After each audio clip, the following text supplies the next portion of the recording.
Solicitor general, supreme court के अन्य सभी माननीय जजेस, बार काउंसिल के चेयरमैन और सदस्य, विभिन्न देशों से आए हुए प्रतिनिधिगण,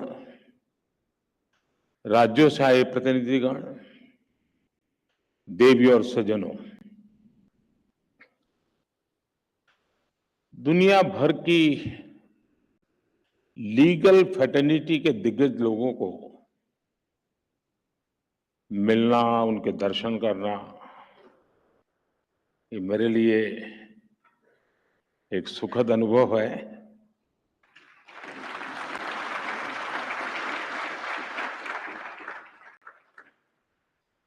भारत के कोने कोने से यहां लोग आज उपस्थित हैं। इस कॉन्फ्रेंस के लिए लॉर्ड चांसलर ऑफ इंग्लैंड और बार एसोसिएशन ऑफ इंग्लैंड के डेलीगेट्स भी हमारे बीच हैं। इसमें कॉमनवेल्थ कंट्रीज और अफ्रीकन कंट्रीज के प्रतिनिधि भी हिस्सा ले रहे हैं। एक तरह से इंटरनेशनल लॉयर्स कॉन्फ्रेंस वसुधैव कुटुंबकम की भारत की भावना का प्रतीक बन गई है। इस कार्यक्रम में आए हुए सभी इंटरनेशनल गेस्ट का मैं भारत में हृदय से बहुत बहुत स्वागत करता हूं। मैं बार काउंसिल ऑफ इंडिया को भी विशेष रूप से बधाई देता हूं, जो बखूबी से इस आयोजन का दायित्व निभा रही है। साथियों, किसी भी देश के निर्माण में वहां की लीगल फ्रेटर्निटी की बहुत बड़ी भूमिका होती है। भारत में वर्षों से जुडिशरी और बार भारत की न्याय व्यवस्था के संरक्षक रहे हैं। हमारे जो विदेशी मेहमान यहां हैं, उन्हें मैं एक बात खास तौर पर बताना चाहता हूं। कुछ ही समय पहले भारत ने अपनी आजादी के 75 साल पूरे किए हैं और आजादी की इस लड़ाई में लीगल प्रोफेशनल्स की बहुत बड़ी भूमिका रही है।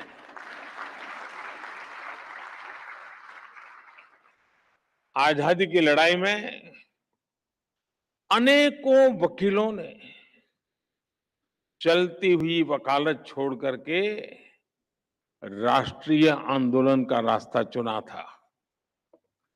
हमारे पूज्य राष्ट्रपिता महात्मा गांधी, हमारे संविधान के मुख्य शिल्पी बाबा साहब आम्बेडकर, देश के पहले राष्ट्रपति डॉक्टर राजेंद्र प्रसाद, देश के पहले प्रधानमंत्री पंडित जवाहरलाल नेहरू, देश के पहले गृह मंत्री सरदार वल्लभ भाई पटेल, आजादी के समय देश को दिशा देने वाले लोकमान्य तिलक हो, वीर सावरकर हो, ऐसे अनेक महान व्यक्तित्व भी वकील ही थे।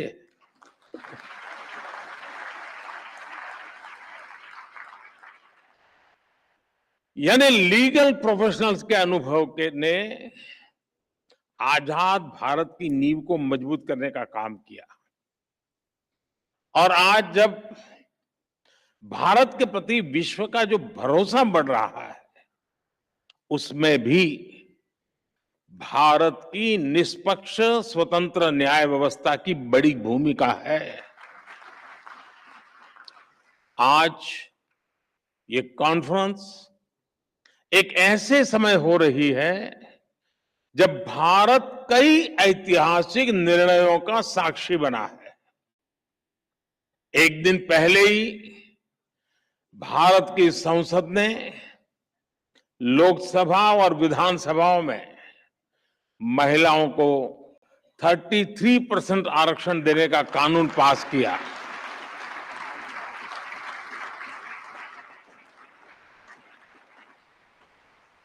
नारी शक्ति बंधन कानून भारत में विमेन लेड डेवलपमेंट की नई दिशा देगा, नई ऊर्जा देगा।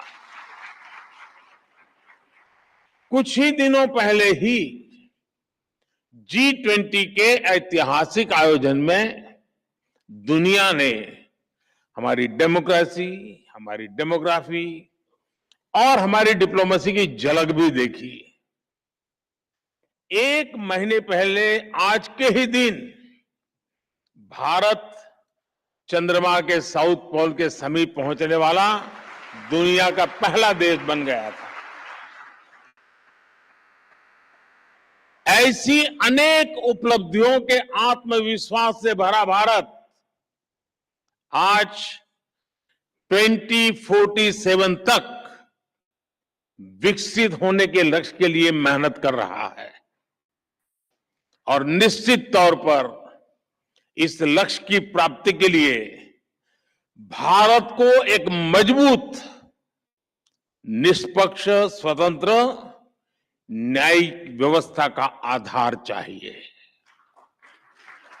मुझे विश्वास है इंटरनेशनल लॉयर्स कॉन्फ्रेंस इस दिशा में भारत के लिए बहुत ही उपयोगी साबित होगा।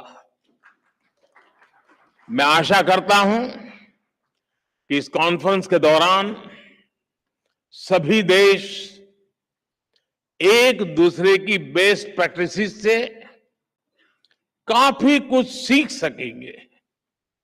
फ्रेंड्स, 21वीं सदी में आज हम एक ऐसी दुनिया में रह रहे हैं जो डीपली कनेक्टेड है। हर लीगल माइंड या इंस्टीट्यूशन अपने ज्यूरिडिक्शन को लेकर बहुत सचेत है, लेकिन ऐसी कई ताकतें हैं जिनके खिलाफ हम लड़ रहे हैं, वो बॉर्डर्स या ज्यूरिडिक्शंस की परवाह नहीं करती। और जब खतरे ग्लोबल है तो उनसे निपटने का तरीका भी ग्लोबल होना चाहिए। साइबर टेररिज्म हो, मनी लॉन्ड्रिंग हो, आर्टिफिशियल इंटेलिजेंस हो और इसके दुरुपयोग की भरपूर संभावनाएं हो, ऐसे अनेक मुद्दों पर सहयोग के लिए ग्लोबल फ्रेमवर्क तैयार करना सिर्फ किसी शासन या सरकार से जुड़ा मामला नहीं है। इसके लिए अलग अलग देशों के लीगल फ्रेमवर्क को भी एक दूसरे से जुड़ना होगा। जैसे हम एयर ट्रैफिक कंट्रोल के लिए मिलकर काम करते हैं। कोई देश ये नहीं कहता तुम्हारा कानून तुम्हारे यहां, मेरा कानून मेरे यहां। जी नहीं, फिर किसी का जहाज उतरेगा ही नहीं। हर कोई common rules and regulations, protocols का पालन करता है। उसी तरह हमें अलग अलग डोमेन में ग्लोबल फ्रेमवर्क तैयार करना ही पड़ेगा। इंटरनेशनल लॉयर्स कॉन्फ्रेंस इस दिशा में अवश्य मंथन करना चाहिए, दुनिया को नई दिशा देनी चाहिए। साथियों, एक अहम विषय ऑल्टरनेट डिस्प्यूट रिजोल्यूशन एडीआर का है। तुषार जी ने इसका काफी वर्णन भी किया। कॉमर्शियल ट्रांजैक्शन की बढ़ती कॉम्प्लेक्सिटी के साथ दुनिया भर में एडीआर का चलन भी तेजी से बढ़ा है। मुझे बताया गया है इस कॉन्फ्रेंस में इस विषय पर भी विस्तार से बात होने वाली है। भारत में तो सदियों से पंचायत के जरिए विवादों के निपटारे की व्यवस्था रही है, हमारे संस्कार में रहा है। इस इनफॉर्मल व्यवस्था को एक व्यवस्थित रूप देने के लिए भी भारत सरकार ने मीडिएशन एक्ट बनाया है। भारत में लोक अदालत की व्यवस्था भी विवादों को हल करने की दिशा में बड़ा माध्यम है। और मुझे याद है, मैं जब गुजरात में था तो एवरेज एक मामला का न्याय होने तक सिर्फ 35 पैसे का खर्च होता था, 35 पैसे। यानी ये व्यवस्था हमारे देश में होती है। पिछले 6 साल में करीब 7 लाख केसेस को लोक अदालतों में सुलझाया गया है। साथियों, जस्टिस डिलीवरी का एक और बड़ा पहलू है जिसकी चर्चा बहुत कम हो पाती है, वो है भाषा और कानून की सरलता। अब हम भारत सरकार में भी सोच रहे हैं कि कानून 2 प्रकार से प्रस्तुत किए जाए। एक, जिस भाषा पे आप लोग के आदी है वो वाला ड्राफ्ट होगा, और दूसरा देश का सामान्य मानवी समझ सके ऐसी भाषा।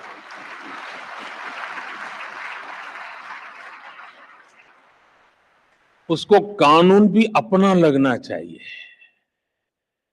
हम कोशिश कर रहे हैं, मुझे भी सिस्टम भी उसी ढांचे में पली बड़ी है, तो उसको बाहर निकालते निकालते, लेकिन हो सकता है कि अभी मुझे काफी काम है, मेरे पास समय भी बहुत है, तो मैं करता रहूंगा।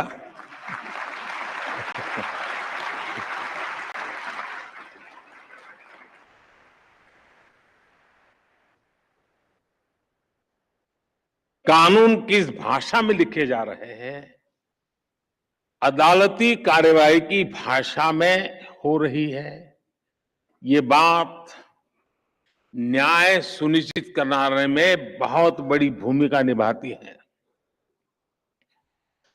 पहले किसी भी लॉ के ड्राफ्टिंग बहुत कॉम्प्लेक्स होती थी।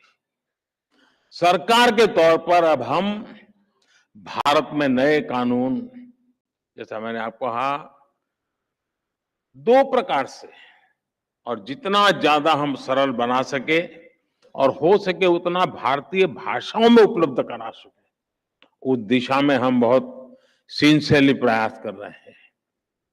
डेटा प्रोटेक्शन लॉ, आपने देखा होगा, उसमें ये सिंप्लीफिकेशन का हमने एक पहली शुरुआत की है, और मैं पक्का मानता हूं कि सामान्य व्यक्ति को उस परिभाषा से सुविधा रहेगी। भारत की न्याय व्यवस्था में मैं समझता हूं ये एक बहुत बड़ा परिवर्तन हुआ है, और मैं चंद्रचूड़ जी का पब्लिकली मैंने एक बार अभिनंदन किया था, क्योंकि उन्होंने कहा कि अब कोर्ट जजमेंट का ऑपरेटिव पार्ट जो लिटिगेंट है उसकी भाषा में हम उपलब्ध कराएंगे। देखिए, इतने से काम में 75 साल लग गए, और ऐसे के लिए, इसके लिए भी मुझे आना पड़ा।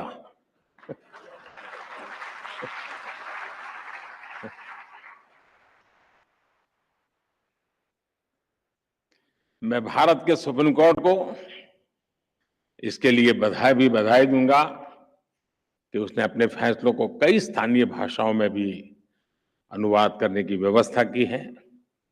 इससे भी भारत के सामान्य व्यक्ति को बहुत मदद मिलेगी। कोई पेशेंट हो ना, अगर डॉक्टर भी पेशेंट की भाषा में उसे बात करे तो आधी बीमारी यूं ही ठीक हो जाती है। बस यहां ये मामला बाकी है। साथियों, हम टेक्नोलॉजी से, रिफॉर्म से, न्यू जुडिशियल प्रैक्टिसेस से कानूनी प्रक्रिया को कैसे और अच्छा कर सकते हैं, इस पर निरंतर काम होना चाहिए। टेक्नोलॉजी एडवांसमेंट ने जुडिशरी सिस्टम के सामने बड़े एवेन्यूज बना दिए हैं। थोड़े से टेक्नोलॉजिकल एडवांसमेंट ने ही हमारे ट्रेड, इन्वेस्टमेंट और कॉमर्स सेक्टर को बहुत बड़ा बूम दिया है। ऐसे में लीगल प्रोफेशनल से जुड़े लोगों को भी इस टेक्नोलॉजिकल रिफॉर्म से ज्यादा जुड़ना होगा। मैं आशा करता हूं कि इंटरनेशनल लॉयर्स कॉन्फ्रेंस न्यायिक व्यवस्थाओं के प्रति पूरी दुनिया का विश्वास बढ़ाने में सहायक सिद्ध होगी। मैं इस आयोजन से जुड़े हर व्यक्ति को इस सफल कार्यक्रम के लिए अपनी ढेर सारी शुभकामनाएं देता हूं। बहुत बहुत धन्यवाद।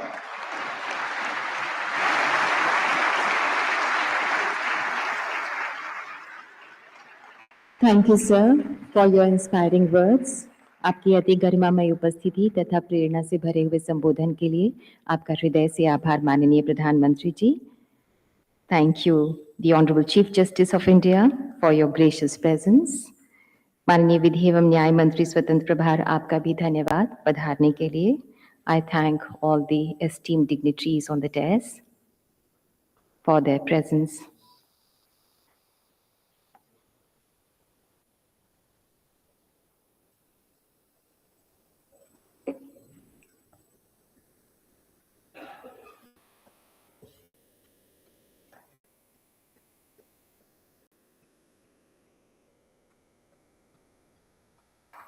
बहुत बहुत धन्यवाद माननीय प्रधानमंत्री जी। May I request you all to kindly remain at your respective places. तो आप ये सीधी तस्वीर देख रहे थे जहां प्रधानमंत्री नरेंद्र मोदी अंतर्राष्ट्रीय अधिवक्ता सम्मेलन को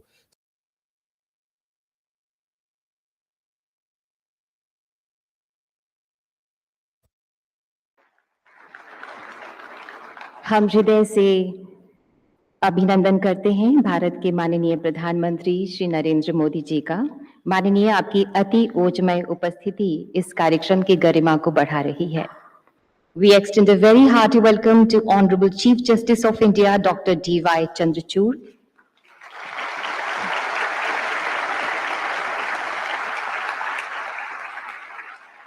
We also extend a warm welcome to Honorable Minister of Law and Justice, Independent Charge, Shri Arjun Ram Meghwal. Honorable Attorney General for India, Shri R. Venkataramani. Mr. Alex Chalk, Lord Chancellor, UK. Honorable Solicitor General of India, Shri Tushar Mehta. हम स्वागत करते हैं chairman Bar Council of India Shri Manan Kumar Mishra. We extend a very warm welcome to you all. Bharat, भा यानी प्रकाश, रत यानी लीन, यानी ऐसा देश जो प्रकाश से भरा हो। आज विश्व में भारत के उद्घोष one earth, one family, one future की गूंज है। Bar Council of India has recently framed the regulations for entry of foreign lawyers and firms on reciprocal basis, which has opened the way to immense prospects. ये सम्मेलन आपसी सहयोग और साझेदारी के नए द्वार खुलने की ओर एक और ऐतिहासिक कदम है। अतिथि सत्कार का संस्कार निभाते हुए हम आग्रह करते हैं chairman Bar Council of India Shri Manan Kumar Mishra आपसे कि कृपया माननीय प्रधानमंत्री जी का स्वागत करें, उन्हें मेमेंटो भेंट करके।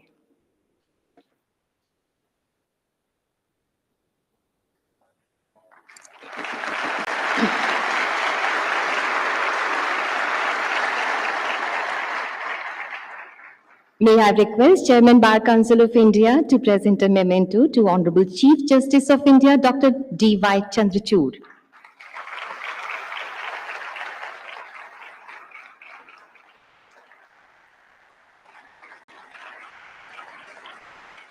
आपसे ही निवेदन है श्री मनन कुमार मिश्रा, चेयरमैन बीसीआई, कि कृपया माननीय विधि एवं न्याय मंत्री स्वतंत्र प्रभार श्री अर्जुन राम मेघवाल जी को मेमेंटो भेंट करें।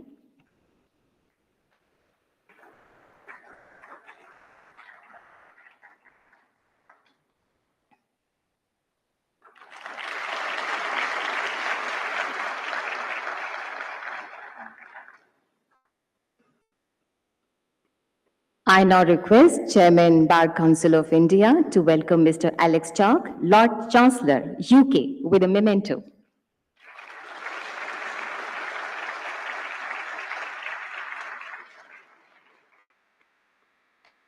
बहुत बहुत धन्यवाद, थैंक यू सो मच। और अब हमारा आग्रह है Shri Manan Kumar Mishra, chairman Bar Council of India, आपसे कि कृपया स्वागत संबोधन दें। Kindly deliver welcome address.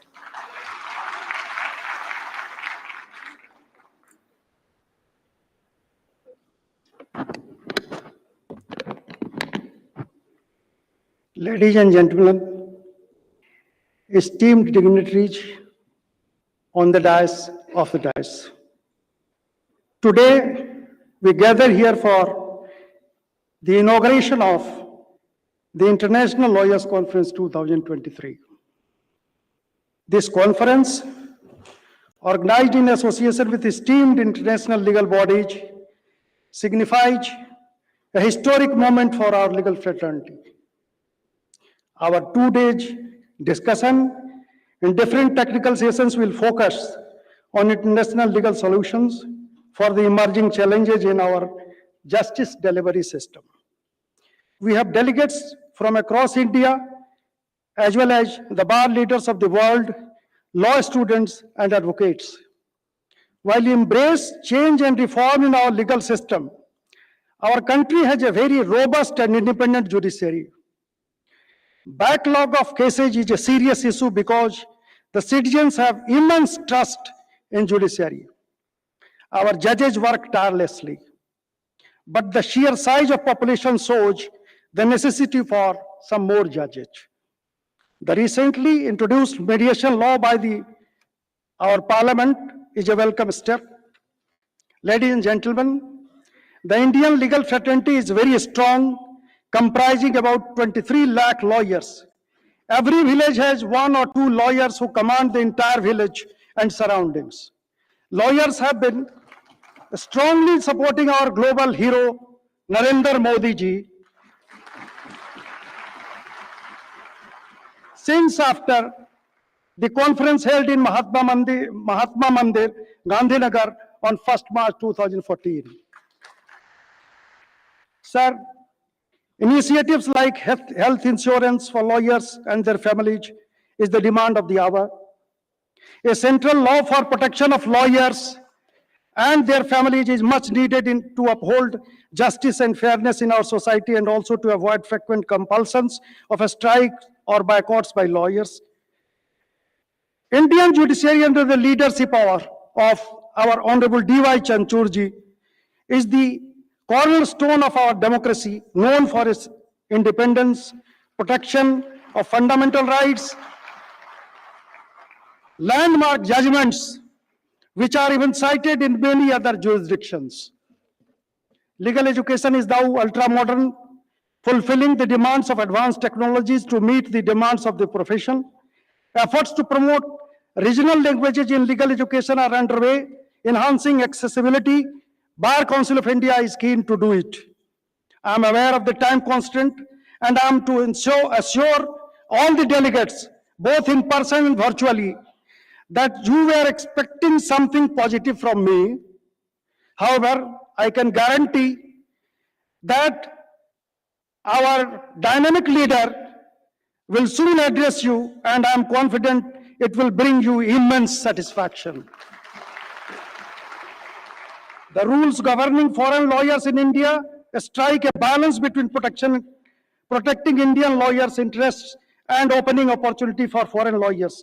Reciprocity is the basis. We will discuss about it in detail with the foreign guest and Lord Chancellor. In conclusion, this conference is a testament to our commitment to justice, truth, progress, and this conference is going to make the members of the bar more stronger and united and more useful for the nation. देवी और सज्जनों, चांद पर पहुंचा दिया है उन्होंने।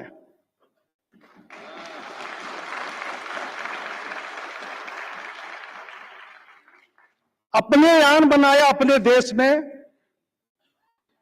Vocal for local, then we went global. आज अभी जो मुलाकात हुई लॉर्ड चांसलर से, he also congratulated. The first thing he did, he congratulated our honorable Prime Minister for the grand success of G20. G20 के प्रेसिडेंसी ने हमारे मोदी जी के नेतृत्व में सारे विश्व में भारत का पताका उजागर कर दिया। बहुत जल्द हाइड्रोजन से हम अपने देश में बनाए हुए रेल पे चलेंगे। तो वकीलों से आग्रह है, I request all the lawyer friends present here to give a big hand to our Honorable Prime Minister, Mr. Narendra Modi ji.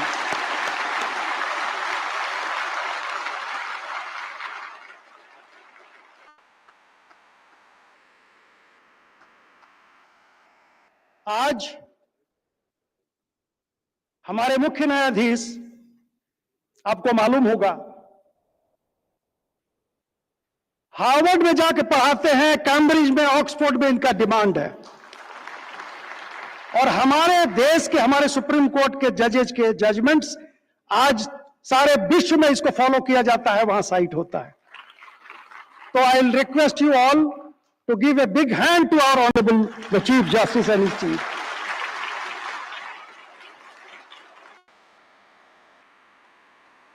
I welcome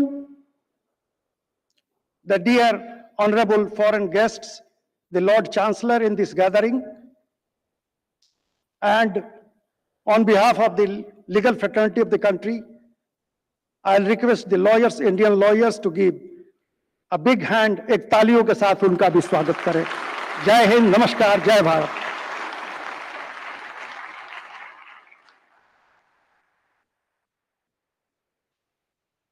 धन्यवाद, chairman Bar Council of India.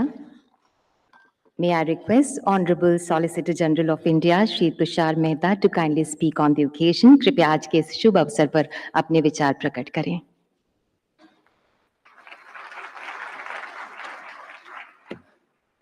Honorable Prime Minister of India, our beloved Shri Modi ji, Honorable the Chief Justice of India, the dignitaries on the dais, the honorable judges and dignitaries of the dais. Friends, today I stand here to share with you some of the issues which confronts the Indian judiciary and the Indian legal system, but more particularly to highlight the progress which we have made, for which we, the legal fraternity, will have to be ready, and that is the purpose and reason behind this conference, that is International Lawyers Conference. Friends, our country is becoming an economic powerhouse in the world. In the last decade, under the visionary leadership of the Honorable Prime Minister, we have taken several statutory steps, making new laws, making new policies, making new initiatives, as a result of which India has jumped to by 79th position in the index of ease of doing business.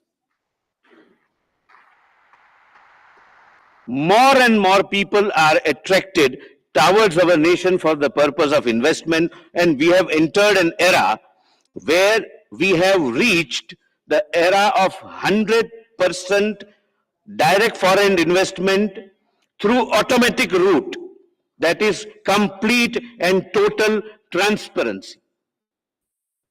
And we, the legal professionals, will have to adapt ourselves and be ready. And I assure the foreign dignitaries here that we, which includes the judiciary of India and the Indian bar, are ready. Just before the function started, the Lord Chancellor was asking me about what is the position of digitization in India.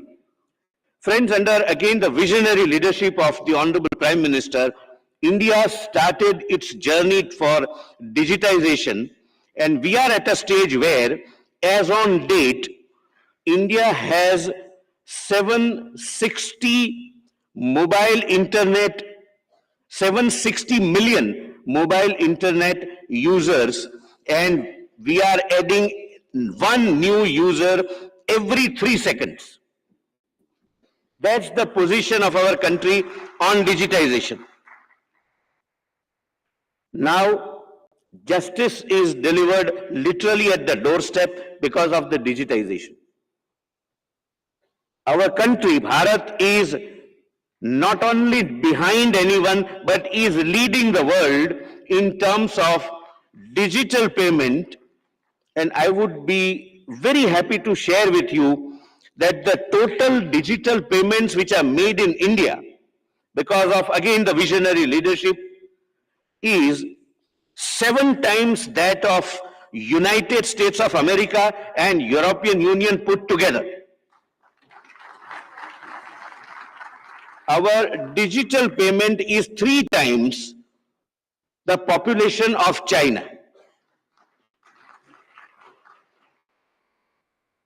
Friends, digitization has not only helped the Indian judiciary and the Indian administration of justice system, but it has helped the humanity, because the goal of the government is not just justice as per the legal books, but justice, social, political, and economical. And social justice is impossible without providing for a good health mechanism to the nation.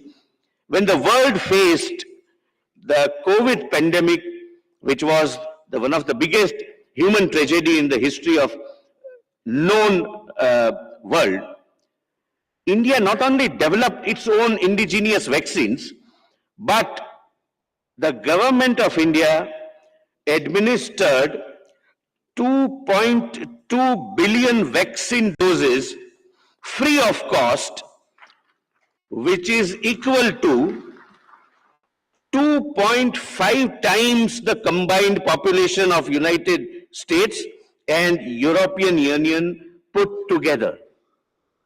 It is nothing but a miracle which was possible only because of digitization. Friends, we know we have 25,000 district courts, 21,000 district courts, I stand corrected, 25 high courts and the Supreme Court. Every document in every court is now available in the digitized format by and large, and any common man is able to access what is lying in the courtroom. It has become a matter of past as to whether a litigant was also not knowing what has happened to his matter. Now anyone can know anything, and that's the level of transparency our digitized judicial system has achieved. The government has also formulated a new policy based on digitization, which is called tele-law. This tele-law virtually and literally brings the justice at the doorstep of the last man standing in the line by providing him with an opportunity and a platform to just dial one number, and he would get a free legal advice of eminent lawyers who have been persuaded to work pro bono. Now there would not be any citizen who would be deprived of his rights because of lack of legal advice. The Supreme Court has also started its own initiative under the very visionary leadership of the Honorable Chief Justice of India, and now we are in the e-era by the Chief Justice's court being completely paperless court. The Supreme Court of India has started a platform called Supreme Court Vidhik Anuvad Software, acronym being SUVAS, which on a real-time basis is capable of translating the judgment, order and documents of the Supreme Court in 9 vernacular languages, which is a miracle by itself. Friends, Bharat is the present and the future of the world.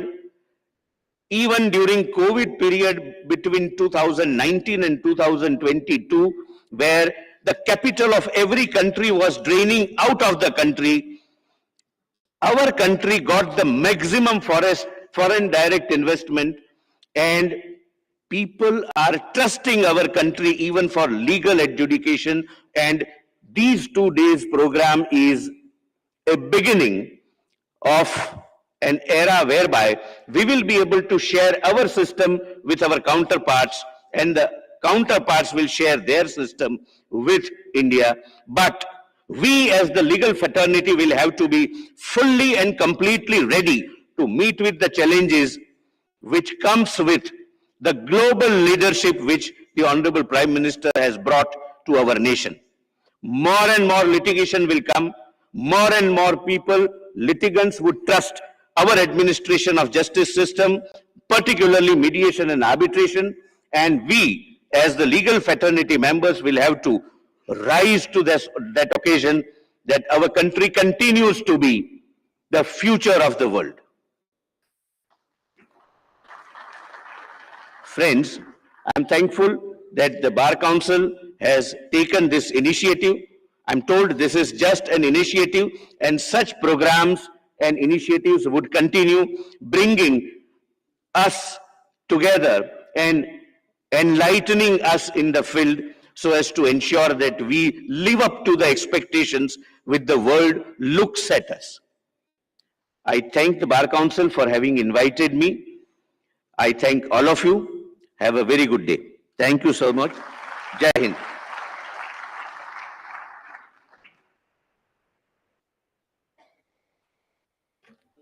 Thank you, Honorable Solicitor General of India. May I request the Honorable Attorney General for India, Shri R. Venkataramani, to kindly address the august gathering, please.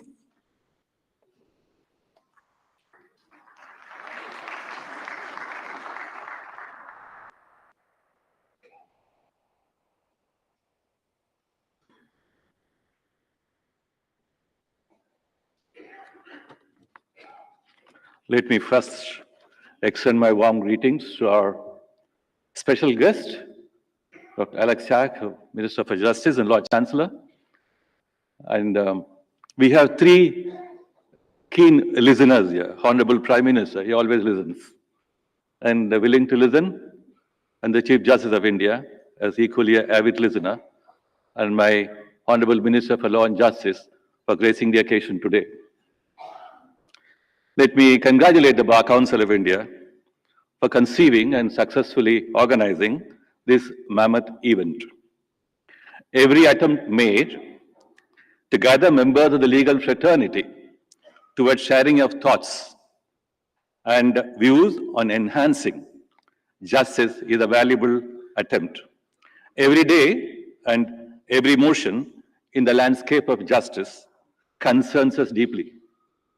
Knowing contemporary issues, contemporary justice demands, and moving towards future justice needs will be the deliberations in the event.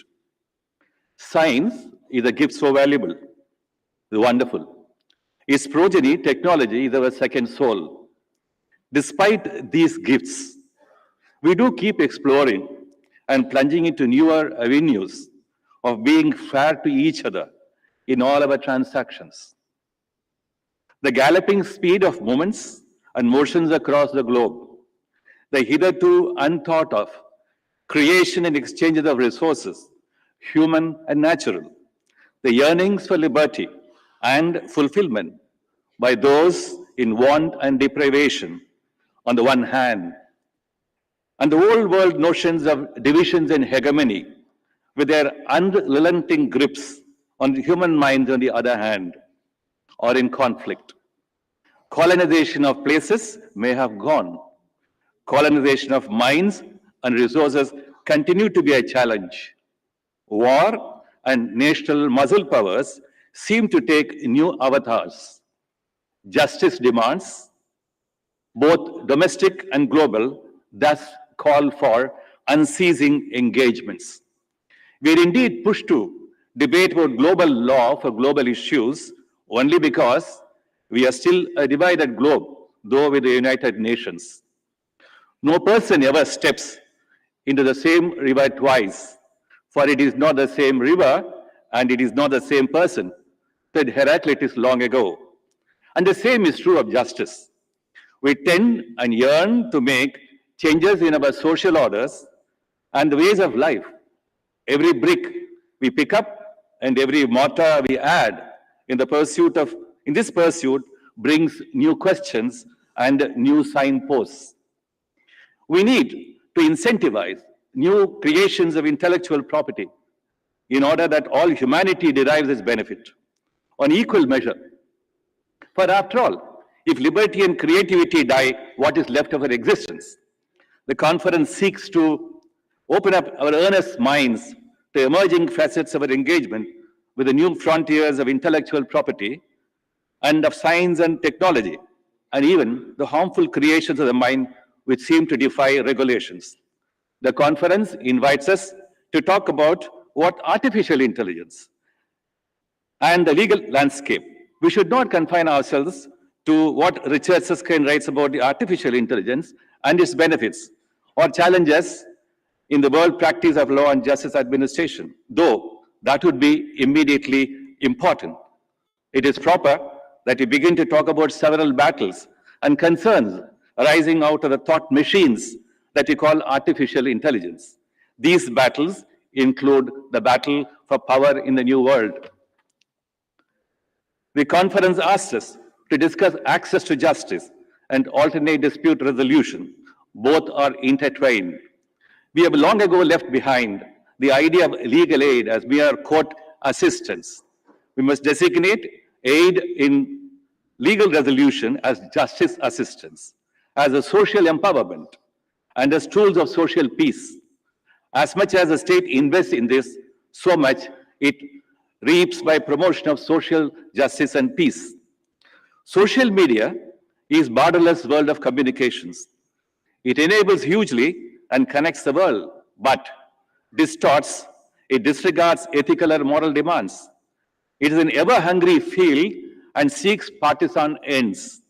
We need to talk about its impacts on justice delivery and how it can bear invidious pressure on justice delivery, and why its contours demand regulation in order that undue persuasions do not enter or deflect our objectivity. In the midst of the slippery slopes of challenges and the uncharted seas of questions, we are called upon to shape the future of legal education by its fundamental transformation into justice education and building sustainable legal profession, which must satisfy gender equality, diversity, and elimination of monopoly by the creamy layers of the community as it obtains today. The conference is the beginning of a new and continuing dialogues. How can concerned minds be addressed in the midst of ever-arising questions of doing justice? I, on behalf of the Bar Council, welcome all of you once again for a fulfilling share of minds. Jai Hind.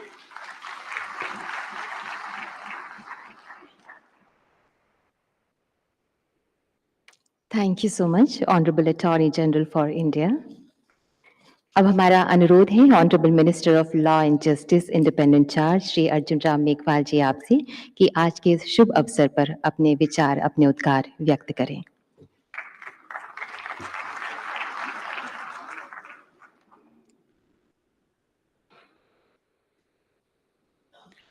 Bar Council of India द्वारा आयोजित international lawyers conference 2023 में उपस्थित विश्व के सर्वाधिक लोकप्रिय नेता, भारत को विकसित भारत बनाने में जी जान से जुटे भारत के यशस्वी प्रधानमंत्री आदरणीय नरेंद्र मोदी जी, सर्वोच्च न्यायालय के मुख्य न्यायाधीश न्यायमूर्ति doctor D.Y. Chandrachud ji, secretary of state for justice of UK Shri Alex Chalk ji, Bharat के attorney general Shri R. Venkataraman ji, Bharat के solicitor general Shri Tushar Mehta ji, Bar Council of India के अध्यक्ष श्री मनन Mishra ji,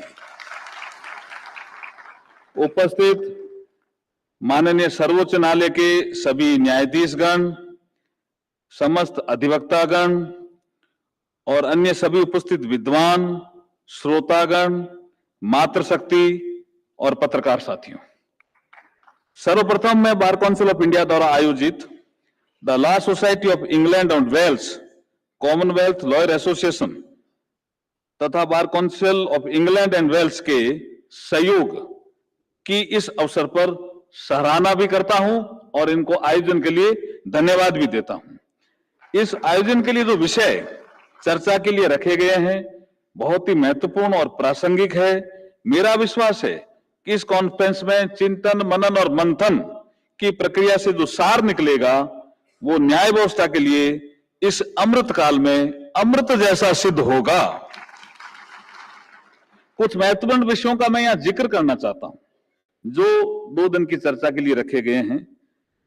access to justice and legal aid in developing nations, justice delivery system and the impact of social media, alternative dispute resolution in international transactions, artificial intelligence transforming the legal landscape, the changing landscape of criminal law, evolving role of legal professionals institutions, future of legal profession, next generation lawyer। ये बहुत महत्वपूर्ण विषय चर्चा के लिए रखे गए हैं। पिछले कुछ वर्षों में हम सभी ने आदरणीय प्रधानमंत्री मोदी जी के नेतृत्व में भारत सरकार द्वारा व्यापार, उद्योग, वाणिज्य, निवेश जैसे क्षेत्रों को उच्च प्राथमिकता दी है। विवादों के निपटारे के लिए अल्टरनेटिव डिस्प्यूट रिजोल्यूशन मैकेनिज्म की भूमिका को प्रभावी बनाया है।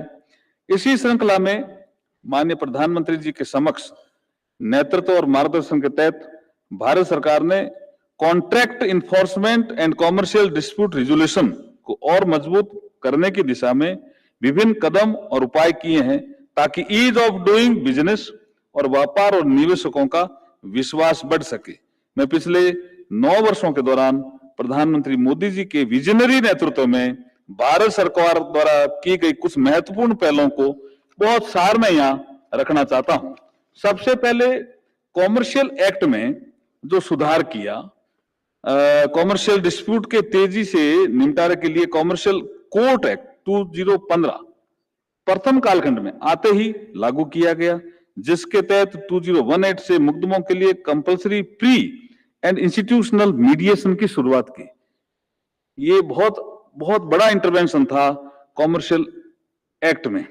दूसरा जो अमेंडमेंट आया, आर्बिट्रेशन एंड कंसिलिएशन एक्ट 96 में आया। एडीआर को एक विजिबल डिस्प्यूट रिजोल्यूशन मैकेनिज्म के रूप में सक्षम करने के लिए इंडियन आर्बिट्रेशन एक्ट में वर्ष 2015, वर्ष 2019, वर्ष 2021 में महत्वपूर्ण संशोधन हुए, जिनका उद्देश्य इंस्टीट्यूशनल आर्बिट्रेशन को बढ़ावा देना, बेस्ट ग्लोबल प्रैक्टिस को अपनाना और एम्बिगुइटी को हल करने के साथ साथ आर्बिट्रेशन इकोसिस्टम स्थापित करना रहा है। मीडिएशन एक्ट, मीडिएशन के संबंध में कोई स्टैंड अलोन कानून नहीं था। मुझे ये बताते हुए अपार हर्ष हो रहा है कि हाल ही में प्रधानमंत्री नरेंद्र मोदी जी के नेतृत्व में मीडिएशन एक्ट 2023 में संसद से पास हो गया है। Reform for facilitating ease of doing business and ease of living. पिछले 9 वर्षों में प्रधानमंत्री मोदी जी के नेतृत्व में ईज ऑफ डूइंग बिजनेस के साथ साथ ईज ऑफ लिविंग के अनेक प्रभावकारी कदम उठाए गए हैं। बिजनेस के क्षेत्र में कंप्लायंस बर्डन को कम किया गया है और एक स्वस्थ वातावरण देने का सार्थक प्रयास किया गया है। Access to justice and legal aid in developing nations, मैं इस विषय में कहना चाहता हूं कि access to justice as a fundamental human rights that ensures individuals can seek and obtain a fair and impartial resolution to their legal disputes. न्याय की पहुंच सभी तक सुनिश्चित करने के लिए टेलीलॉ, ई कोर्ट्स, संसार में अगर हम ई कोर्ट्स के माध्यम से कभी विश्लेषण करेंगे इतिहास, तो कोविड पीरियड में संसार में सबसे ज्यादा भारत के सुप्रीम कोर्ट में ही सुनवाई हुई है। ये बहुत बड़ा लैंडमार्क अचीवमेंट है। टेलीलॉ, ई कोर्ट जैसी तकनीक योजनाएं शुरू की गई तथा निःशुल्क विधिक सहायता के लिए न्याय बंधु, न्याय मित्र जैसी प्रो बोनो सुविधाएं प्रदान की जा रही है, क्योंकि न्याय प्रणाली ऐसा कहा जाता है कि जस्टिस नेमिनी नेगंडा एस्ट means justice is to be denied nobody, अर्थात किसी को भी न्याय से वंचित नहीं किया जाना चाहिए। इस दिशा में हम तेजी से बढ़ रहे हैं। जुडिशियल इंफ्रास्ट्रक्चर के मुद्दे पर भी 2 लाइनें मैं कहना चाहता हूं। जिलों और अधीनस्थ न्यायालयों में बुनियादी सुविधाओं के विकास के लिए केंद्र प्रायोजित योजना के तहत आर्थिक सहायता प्रदान की जा रही है। वकीलों के लिए भी लॉयर्स चैम्बर में तेजी आई है पिछले 9-10 सालों में, आपने देखा होगा फील्ड में। मैं बताना चाहता हूं कि वर्तमान में जून 2023 तक कुल 412 विशिष्ट पॉक्सो अदालतें सहित 763 फास्ट ट्रैक कोर्ट कार्यरत हैं। अब तक फास्ट ट्रैक कोर्ट द्वारा कुल 33 लाख से अधिक लंबित मामलों का निपटारा भी किया गया है। जुलाई 2023 तक देश में 785 फैमिली कोर्ट कार्यरत हैं। अब तक देश में 422 ग्राम न्यायालय भी हैं।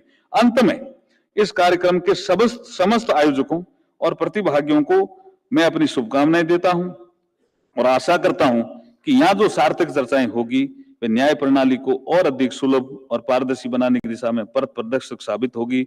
आज इस कार्यक्रम में भाग लेने के लिए ब्रिटेन के जो एलेक्स चौक जो हमारे सेक्रेटरी स्टेट ऑफ जस्टिस है वो भी आए हैं, मैं उनका भी आभार प्रकट करना चाहता हूं। हम सभी सौभाग्यशाली हैं कि हमें इस कार्यक्रम में देश के यशस्वी प्रधानमंत्री आदरणीय नरेंद्र मोदी जी का भी मार्गदर्शन प्राप्त होगा। मैं ज्यादा न कहते हुए अपनी वाणी को यहीं विराम देता हूं। सभी का बहुत बहुत धन्यवाद। जय Bharat.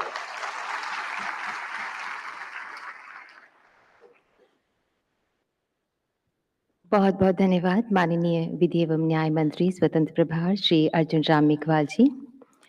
May I now request Honorable Chief Justice of India Dr. D.Y. Chandrachud to kindly address us। अब भारत के माननीय मुख्य न्यायाधीश सभा को संबोधित करेंगे।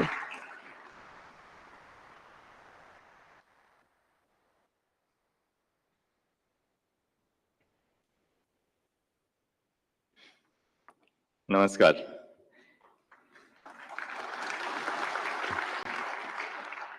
Honorable Prime Minister Shri Narendra Modi ji, Honorable Union Minister for Law and Justice Shri Arjun Ram Meghwal ji,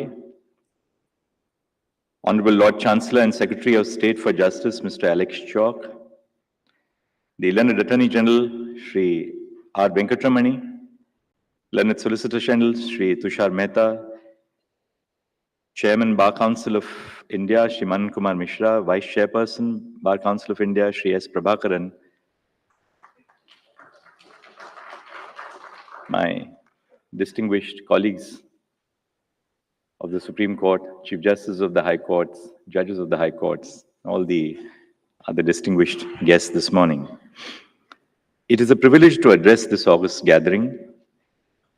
At the outset, I applaud the Bar Council of India, the Law Society of England and Wales, the Bar Council of England and Wales, and the Commonwealth Lawyers Association for collaborating in putting together a conference of immense promise and relevance. Each one of us, individually and collectively, have volumes, whether it's now terabytes or gigabytes or petabytes, to learn from different jurisdictions, perspectives, and most importantly, from each other. All we need is the humility to recognize this vast scope to learn and platforms for such an exchange. The aim of the conference to promote what has been eloquently phrased by the organizers as introspective discourse and constructive dialogue is indeed noble. Over the next 2 days, we will witness some of the best minds, including judges from across the globe, my own distinguished colleagues in the Supreme Court and in several high courts, global practitioners and legal scholars discuss the diverse challenges to justice delivery. As the inaugural speaker, however, I believe my task is different. Instead of addressing specific challenges to justice delivery, I seek to present an umbrella framework to address these challenges and find innovative solutions. It is utopian to think that there will be a day when we will find perfect solutions and no challenges to justice delivery.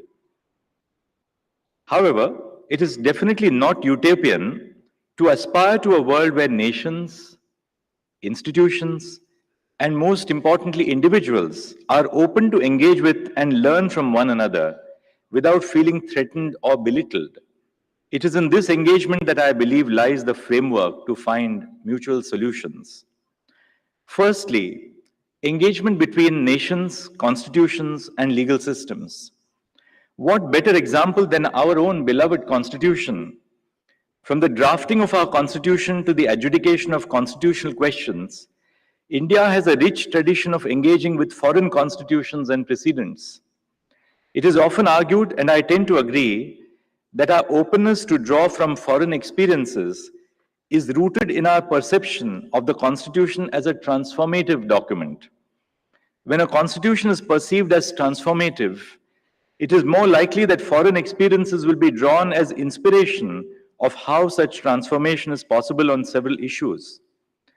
In a number of my own judgments, and that applies to my colleagues in the Supreme Court, we survey the position of law adopted by international organizations and various national jurisdictions.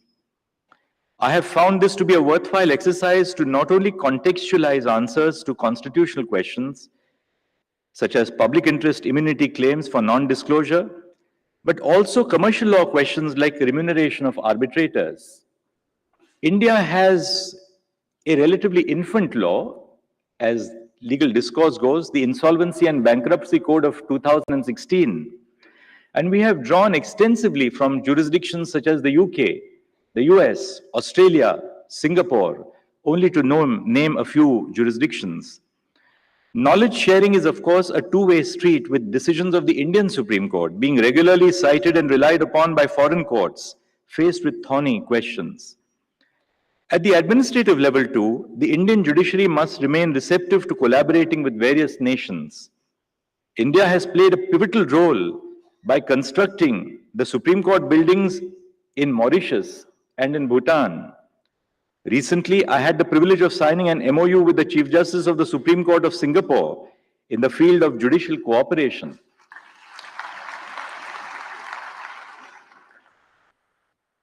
Chief Justices coming from diverse jurisdictions such as Kenya, the first woman Chief Justice, the Chief Justice of Mauritius, Chief Justice Sundaresh Menon of the Singapore Supreme Court have all collaborated with India and have visited us in the recent past.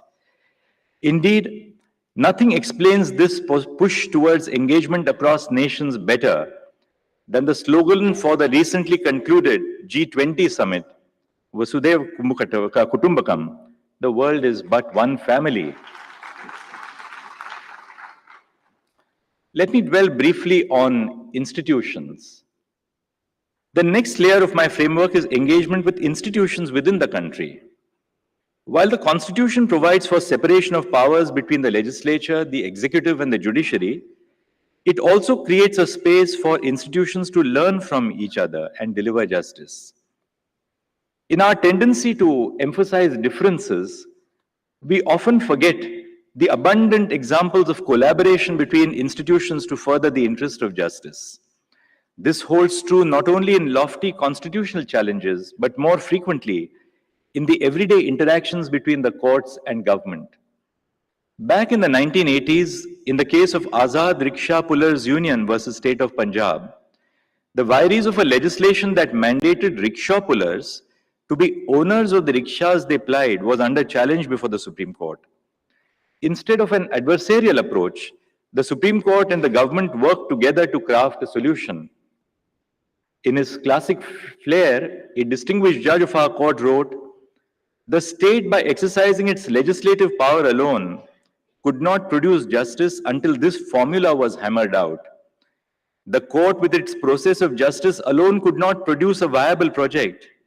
But now justice and power have come together, and hopefully we have fulfilled the words of Blaise Pascal.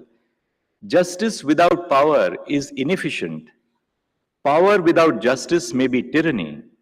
Justice and power must therefore be brought together so that whatever is just may be powerful, and whatever is powerful may be just."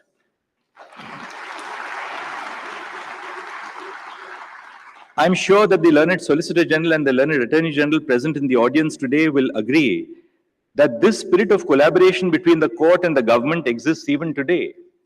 I will give just one example.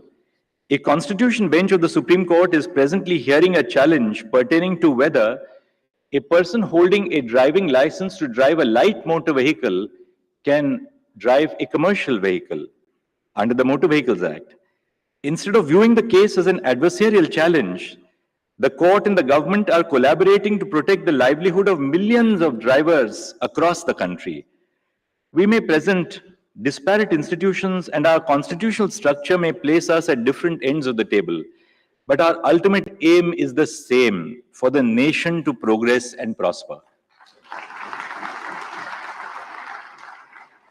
Institutional collaboration is a precursor to solution finding not only while adjudicating judicial questions, but it also plays a significant role in increasing access to justice. The Supreme Court's E-Committee is not working in isolation, but with constant cooperation with other forms of governmental institutions. Just last week, a meeting of the Union Cabinet chaired by the Honorable Prime Minister approved Phase 3 of the E-Courts project with a financial outlay of over 7,000 crore rupees. Immediately after this function gets over, I'm meeting through to lunch with the entire team of the Department of Justice to now implement the project. The E-Courts program, being implemented collectively by the E-Committee, Supreme Court of India, and the Union Ministry of Law and Justice, is a perfect example of institutions collaborating to make justice more accessible, affordable, and transparent. The third aspect, or the third layer, is what we can do as individuals. The third and final layer of my framework is setting aside our differences and engaging as individuals in the service of the nation. When I think of this idea, it reminds me of the heartwarming friendship between one of my idols, Justice Ruth Bader Ginsburg of the US Supreme Court, and her contemporary Justice Antonin Scalia. Many of you would recall the iconic image of these doyens seated on top of an elephant during their visit to Rajasthan in 1994. Despite their divergent judicial philosophies, they shared an enduring bond rooted in their love for opera, mutual respect for each other's intellect, and a commitment to justice. Just like Justice Ginsburg and Justice Scalia, there is often a variety of viewpoint and perspective between my colleagues and on the bench and me. But that is why we are a national court. However, when the day comes to a close, we come together and share moments of camaraderie. This idea of friendship beyond differences may seem light-hearted. However, it plays a pivotal role in fostering mutual respect for each other's perspectives and in acknowledging that there is always something to learn from each other. Only when we recognize the shared intention to deliver justice can we sit on the same table and find solutions. The drafting of the Constitution by the Constituent Assembly is also a classic example of engaging beyond partisan lines. Individuals from different regions of India, diverse backgrounds, and even conflicting ideologies came together to draft the Constitution in one voice. In his last speech before the Constituent Assembly, Dr. B.R. Ambedkar articulately said, "The task of the drafting committee would have been a very difficult one if this Constituent Assembly had been merely a motley crowd, a tessellated pavement without cement, a black stone here and a white stone there, is which each member or each group was a law unto itself." We find the same bipartisan effort, and this is something to which we as citizens of India must be proud, has gone into the passing of the Women's Reservation Bill recently in Parliament.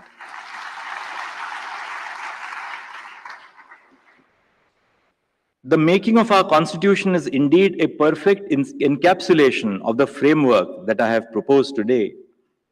Before I conclude, in the spirit of this being an international lawyers' conference, I would like to highlight that while the judiciary definitely bears the responsibility to administer justice and uphold the rule of law, my friends at the bar, you play an equally vital role in an era characterized by ever-increasing globalization.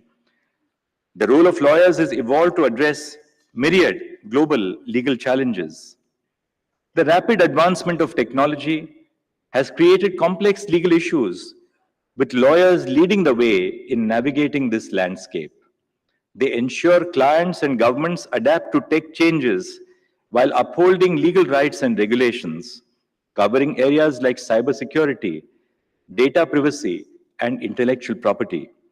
Lawyers also bear significant commercial responsibility, driving economic growth by helping clients and governments enhance business efficiency and cross-border operations. Through their role in facilitating international trade, investments, and collaborations, they contribute to our nation's economic well-being and global cooperation. Just as Indian industry has radically altered its footprints from 1980 or earlier, by now reaching out across the world, I believe it's time for our lawyers to reach across the world in a global landscape.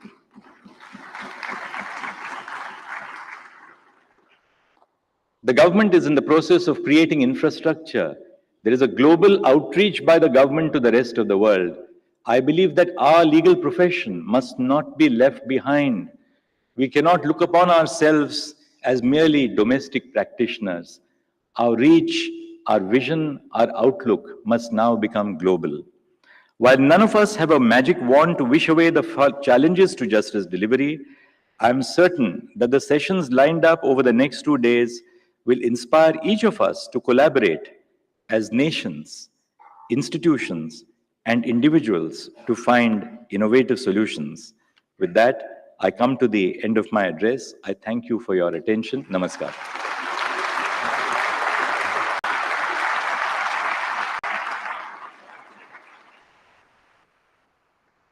बहुत बहुत धन्यवाद भारत के माननीय मुख्य न्यायाधीश महोदय। लोक हृदय में पूजित प्रतिष्ठित माननीय प्रधानमंत्री श्री नरेंद्र मोदी जी, जिनकी श्वासों में भारत का स्वाभिमान स्पंदित होता है, जिन्होंने भारत की संस्कृति विश्व एक परिवार है को इन 9 सालों में भारत के नाम के साथ ऐसा गढ़ा कि पूरे विश्व में इस सोच का अभिनंदन है, इस संस्कृति का वंदन है। May I request the Honorable Prime Minister of India, Shri Narendra Modi ji, to kindly address us.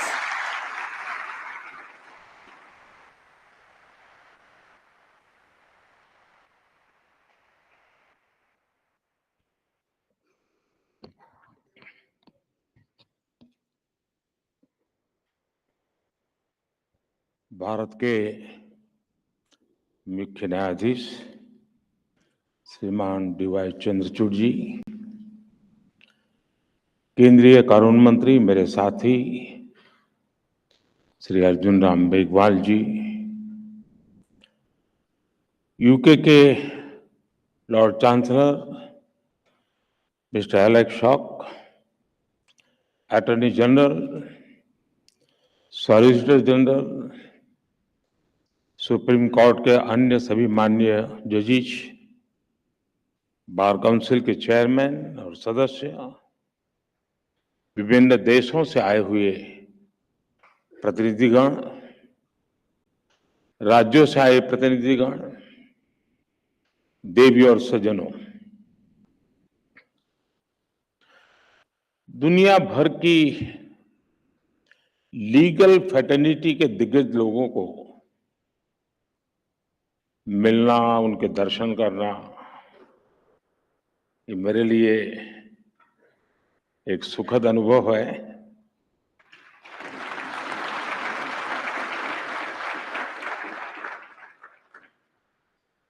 Bharat के कोने कोने से यहाँ लोग आज उपस्थित हैं।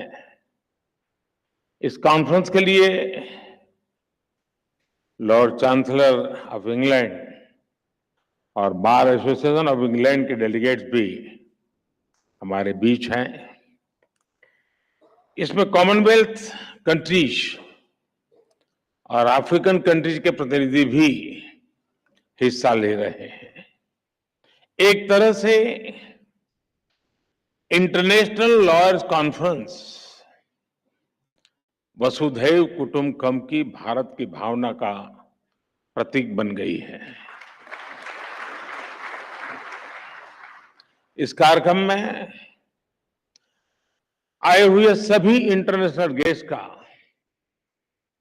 मैं भारत में हृदय से बहुत बहुत स्वागत करता हूं। मैं बार काउंसिल ऑफ इंडिया को भी विशेष रूप से बधाई देता हूं, जो बखूबी से इस आयोजन का दायित्व निभा रही है। साथियों, किसी भी देश के निर्माण में वहां की लीगल फेटर्निटी की बहुत बड़ी भूमिका होती है। भारत में वर्षों से जुडिशरी और बार भारत की न्याय व्यवस्था के संरक्षक रहे हैं।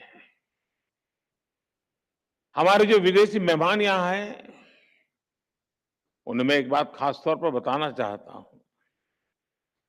कुछ ही समय पहले भारत ने अपनी आजादी के 75 साल पूरे किए हैं और आजादी की इस लड़ाई में लीगल प्रोफेशनल्स की बहुत बड़ी भूमिका रही है।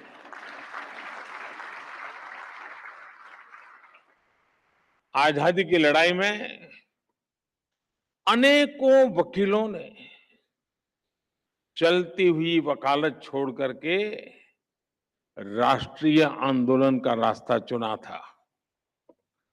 हमारे पूज्य राष्ट्रपिता महात्मा गांधी, हमारे संविधान के मुख्य शिल्पी बाबा साहब आम्बेडकर, देश के पहले राष्ट्रपति डॉक्टर राजेंद्र प्रसाद, देश के पहले प्रधानमंत्री पंडित जवाहरलाल नेहरू, देश के पहले गृह मंत्री सरदार वल्लभ भाई पटेल, आजादी के समय देश को दिशा देने वाले लोकमान्य तिलक हो, वीर सावरकर हो, ऐसे अनेक महान व्यक्तित्व भी वकील ही थे।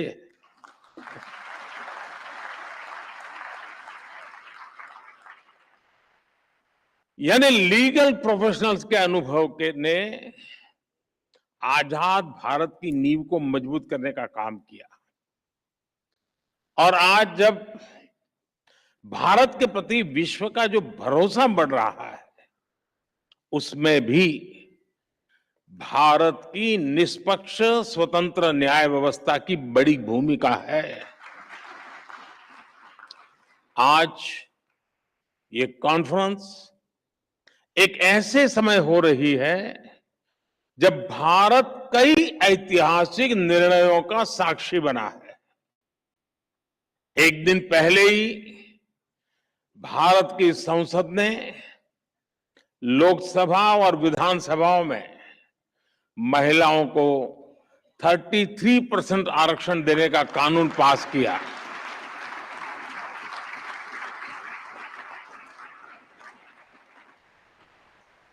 नारी शक्ति वंदन कानून भारत में विमेन लेड डेवलपमेंट की नई दिशा देगा, नई ऊर्जा देगा। कुछ ही दिनों पहले ही G20 के ऐतिहासिक आयोजन में दुनिया ने हमारी डेमोक्रेसी, हमारी डेमोग्राफी और हमारी डिप्लोमेसी की झलक भी देखी। एक महीने पहले आज के ही दिन भारत चंद्रमा के साउथ पोल के समीप पहुंचने वाला दुनिया का पहला देश बन गया था। ऐसी अनेक उपलब्धियों के आत्मविश्वास से भरा भारत आज 2047 तक विकसित होने के लक्ष्य के लिए मेहनत कर रहा है और निश्चित तौर पर इस लक्ष्य की प्राप्ति के लिए भारत को एक मजबूत, निष्पक्ष, स्वतंत्र न्यायिक व्यवस्था का आधार चाहिए। मुझे विश्वास है इंटरनेशनल लॉयर्स कॉन्फ्रेंस इस दिशा में भारत के लिए बहुत ही उपयोगी साबित होगा। मैं आशा करता हूं कि इस कॉन्फ्रेंस के दौरान सभी देश एक दूसरे की बेस्ट प्रैक्टिसेस से काफी कुछ सीख सकेंगे। फ्रेंड्स, 21वीं सदी में आज हम एक ऐसी दुनिया में रह रहे हैं जो डीपली कनेक्टेड है। हर लीगल माइंड या इंस्टीट्यूशन अपने जुरिडिक्शन को लेकर बहुत सचेत है। लेकिन ऐसी कई ताकतें हैं जिनके खिलाफ हम लड़ रहे हैं, वो बॉर्डर्स या ज्यूरिडिक्शंस की परवाह नहीं करती।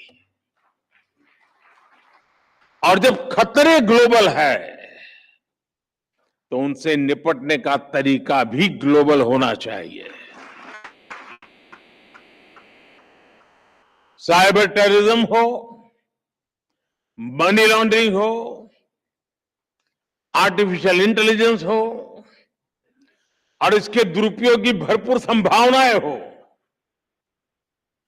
ऐसे अनेक मुद्दों पर सहयोग के लिए ग्लोबल फ्रेमवर्क तैयार करना सिर्फ किसी शासन या सरकार से जुड़ा मामला नहीं है। इसके लिए अलग अलग देशों के लीगल फ्रेमवर्क को भी एक दूसरे से जुड़ना होगा। जैसे हम एयर ट्रैफिक कंट्रोल के लिए मिलकर काम करते हैं। कोई देश ये नहीं कहता तुम्हारा कानून तुम्हारे यहां, मेरा कानून मेरे यहां, जी नहीं, फिर किसी का जहाज उतरेगा ही नहीं। हर कोई common rules and regulations, protocols का पालन करता है। उसी तरह हमें अलग अलग डोमेन में ग्लोबल फ्रेमवर्क तैयार करना ही पड़ेगा। इंटरनेशनल लॉयर्स कॉन्फ्रेंस इस दिशा में अवश्य मंथन करना चाहिए, दुनिया को नई दिशा देनी चाहिए। साथियों, एक अहम विषय ऑल्टरनेट डिस्प्यूट रिजोल्यूशन एडीआर का है। तुषार जी ने इसका काफी वर्णन भी किया। कॉमर्शियल ट्रांजैक्शन की बढ़ती कॉम्प्लेक्सिटी के साथ दुनिया भर में एडीआर का चलन भी तेजी से बढ़ा है। मुझे बताया गया है इस कॉन्फ्रेंस में इस विषय पर भी विस्तार से बात होने वाली है। भारत में तो सदियों से पंचायत के जरिए विवादों के निपटारे की व्यवस्था रही है, हमारे संस्कार में रहा है। इस इनफॉर्मल व्यवस्था को एक व्यवस्थित रूप देने के लिए भी भारत सरकार ने मीडिएशन एक्ट बनाया है। भारत में लोक अदालत की व्यवस्था भी विवादों को हल करने की दिशा में बड़ा माध्यम है। और मुझे याद है, मैं जब गुजरात में था तो एवरेज एक मामला का न्याय होने तक सिर्फ 35 पैसे का खर्च होता था, 35 पैसे। यानी ये व्यवस्था हमारे देश में होती है। पिछले 6 साल में करीब 7 लाख केसेस को लोक अदालतों में सुलझाया गया है। साथियों, जस्टिस डिलीवरी का एक और बड़ा पहलू है जिसकी चर्चा बहुत कम हो पाती है, वो है भाषा और कानून की सरलता। अब हम भारत सरकार में भी सोच रहे हैं कि कानून 2 प्रकार से प्रस्तुत किए जाए। एक, जिस भाषा पे आप लोग के आदी हैं वो वाला ड्राफ्ट होगा, और दूसरा देश का सामान्य मानवी समझ सके ऐसी भाषा।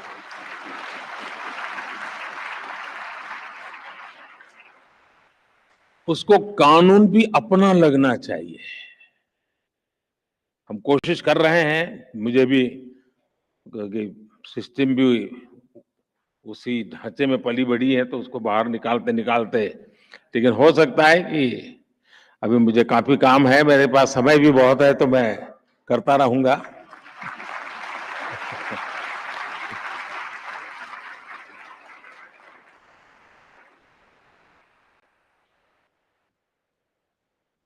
कानून किस भाषा में लिखे जा रहे हैं, अदालती कार्यवाही की भाषा में हो रही है, ये बात न्याय सुनिश्चित कराने में बहुत बड़ी भूमिका निभाती है। पहले किसी भी लॉ के ड्राफ्टिंग बहुत कॉम्प्लेक्स होती थी। सरकार के तौर पर अब हम भारत में नए कानून, जैसा मैंने आपको कहा, 2 प्रकार से, और जितना ज्यादा हम सरल बना सके और हो सके उतना भारतीय भाषाओं में उपलब्ध करा सके, उस दिशा में हम बहुत सिंसियरली प्रयास कर रहे हैं। डेटा प्रोटेक्शन लॉ आपने देखा होगा, उसमें ये सिंप्लीफिकेशन का हमने एक पहली शुरुआत की है, और मैं पक्का मानता हूं कि सामान्य व्यक्ति को उस परिभाषा से सुविधा रहेगी। भारत की न्याय व्यवस्था में मैं समझता हूं ये एक बहुत बड़ा परिवर्तन हुआ है, और मैं चंद्रचूड़ जी का पब्लिकली मैंने एक बार अभिनंदन किया था, क्योंकि उन्होंने कहा कि अब कोर्ट जजमेंट का ऑपरेटिव पार्ट जो लिटिगेंट है उसकी भाषा में हम उपलब्ध कराएंगे। देखिए, इतने से काम में 75 साल लग गए, और ऐसे के लिए, इसके लिए भी मुझे आना पड़ा।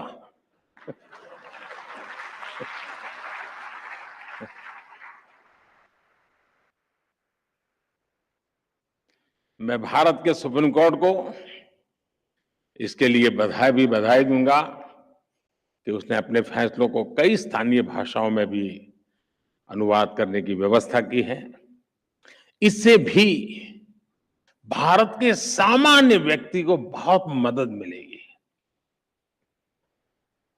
कोई पेशेंट हो ना, अगर डॉक्टर भी पेशेंट की भाषा में उसे बात करे तो आधी बीमारी यूं ही ठीक हो जाती है।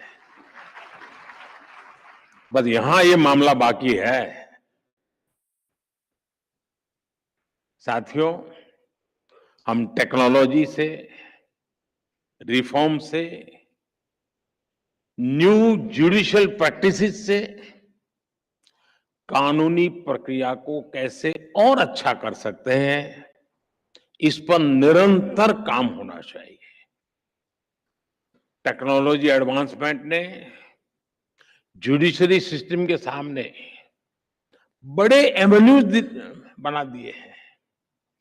थोड़े से टेक्नोलॉजिकल एडवांसमेंट ने ही हमारे ट्रेड, इन्वेस्टमेंट और कॉमर्स सेक्टर को बहुत बड़ा बूम दिया है।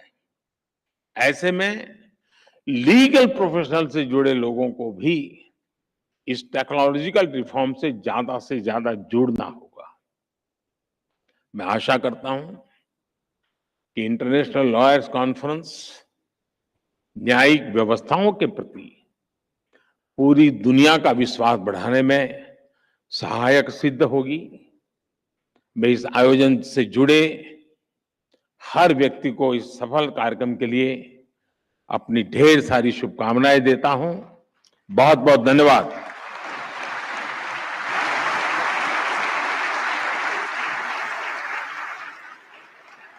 Thank you sir for your inspiring words. आपकी अति गरिमामय उपस्थिति तथा प्रेरणा से भरे हुए संबोधन के लिए आपका हृदय से आभार माननीय प्रधानमंत्री।